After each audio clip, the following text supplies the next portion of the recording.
ঈশ্বর এক এবং অদ্বিতীয়। এ বিষয়ে শ্রীরামকৃষ্ণ একবার এক গল্প তার ভক্তদের শুনিয়েছিলেন।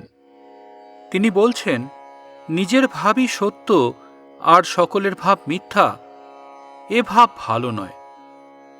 একে বলে গুণামো। নিজের ভাবকে ভালোবাসা ভালো, কিন্তু পরের মতকে ঘৃণা করা উচিত নয়। এক ঈশ্বরই শিব, বিষ্ণু, কালী, রাম, আবার আল্লাহ, গড সব হয়েছেন। একজন লোক বহুদিন শিবের আরাধনা করেছিল। তার ভক্তির জোরে একদিন শিব এসে তাকে দেখা দিলেন। এ লোকটি ছিল বড় গোঁড়া। সে শিবকে পুজো করত বটে, কিন্তু বিষ্ণুকে তার মোটেই পছন্দ ছিল না। শিব তার মনের অবস্থা বুঝতে পেরে তাকে বললেন, দেখো বাবু, গোঁড়ামো ভালো নয়, গোঁড়ামো ত্যাগ করো। যে শিব সেই বিষ্ণু। এই বলে শিব চলে গেলেন। যে শিব সেই বিষ্ণু, এ কথা শিব বলে গেলেন বটে, তবুও লোকটির মন থেকে বিষ্ণুর প্রতি বিদ্বেষ গেল না। তার কিছুদিন পরে শিব এসে আবার তাকে দেখা দিলেন। এবার শিবের হরিহর রূপ। শরীরের আধখানা শিব মূর্তি, আধখানা বিষ্ণু মূর্তি। শিবের এই মূর্তি দেখে লোকটি ভারী বিপদে পড়ল। শিব তার দেবতা, শিবকে পুজো না করলেও নয়, কিন্তু আধখানা যে বিষ্ণু মূর্তি।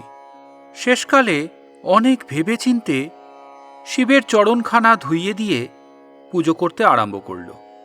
বিষ্ণুর দিকে ফিরেও চাইল না। খানিকক্ষণ পরে তার মনে হল ধুনোর গন্ধ বিষ্ণুর নাকে যাচ্ছে। অমনি সে খানিকটা তুলো বিষ্ণু মূর্তির নাকে গুজে দিল। শিব বললেন, দেখো বাপু, গোড়ামো ছাড়ো, আমার কথা শোনো। দেখতে পাচ্ছ না, যিনি শিব তিনি বিষ্ণু। বিষ্ণুকে ঘৃণা করলে শিবকেই ঘৃণা করা হয়। শিবকে তোমার ভালো লাগে পুজো করো, আপত্তি নেই তাতে, কিন্তু বিষ্ণুকে বিদ্বেষ করা উচিত নয়। একজনেরই দুটি রূপ, শিব ও বিষ্ণু। শিব তাকে কত করে বোঝালেন, কিন্তু কিছুতেই সে তার গোঁ ছাড়ল না। লোকটির মনের অবস্থা দেখে বিরক্ত হয়ে শিব চলে গেলেন। সে কিছুতেই তার গোঁড়ামো ছাড়বে না, বরং গোঁড়ামো তার দিন দিন বেড়েই চলল। একদিন সে রাস্তা দিয়ে যাচ্ছিল, শুনতে পেল একজন পথিক বলছে, হরি বল, হরি বল। আর যায় কোথায়? লোকটি অমনি লাঠি নিয়ে পথিককে তাড়া করল। ক্রমে ক্রমে সকলেই বুঝতে পারল, হরিনাম শুনলে লোকটি ক্ষেপে ওঠে। তারপর সে যেখানেই যেত সেখানেই তাকে ছেলে বুড়ো সকলে হরি হরি বলে খেপাতে লাগল। শেষকালে আর উপায় না দেখে সে করল কি, দুটি ঘণ্টা তার দু কানে বেঁধে নিল। যখনই লোক হরিনাম করত, অমনি সে তার মাথা নেড়ে ঘণ্টা বাজাত।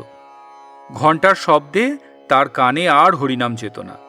তারপর থেকে লোকে ঘণ্টাকর্ণ বলে তাকে ডাকা শুরু করল। গোঁড়াদের অবস্থা একসময় এরকমই হয়। জয় শ্রী রামকৃষ্ণ।